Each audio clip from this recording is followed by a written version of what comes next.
Kubernetes is a powerful container orchestration platform that is used to deploy, manage, and scale containerized applications. Before diving into learning Kubernetes, there are some prerequisites that can help you prepare and get started with the platform.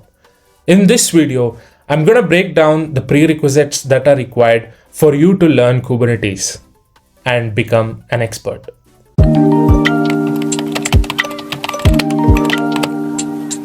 First one is containerization.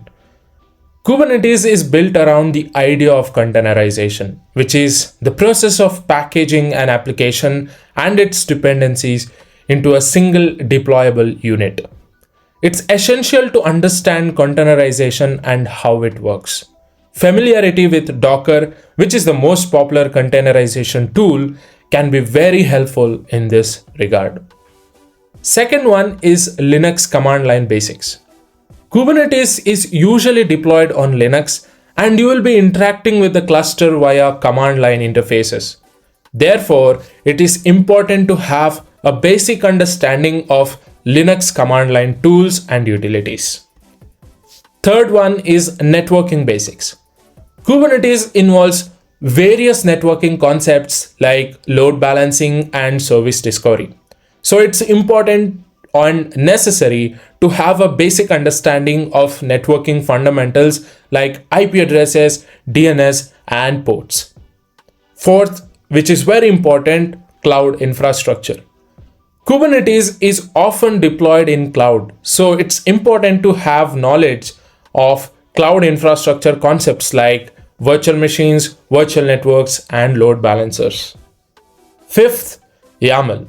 Yet another markup language. Kubernetes configuration files are written in YAML, which is a human-readable data serialization language. Therefore, it's important to have a basic understanding on how to write and read YAML files. Sixth one, which is also very important, programming. While it's not strictly required, having a basic knowledge of programming can be beneficial, especially if you plan to develop custom Kubernetes controllers and operators. Learning at least one programming language such as Python or Go can be very helpful in this regard. By having a good understanding of these prerequisites, you will be better equipped to start learning Kubernetes and working with it more efficiently.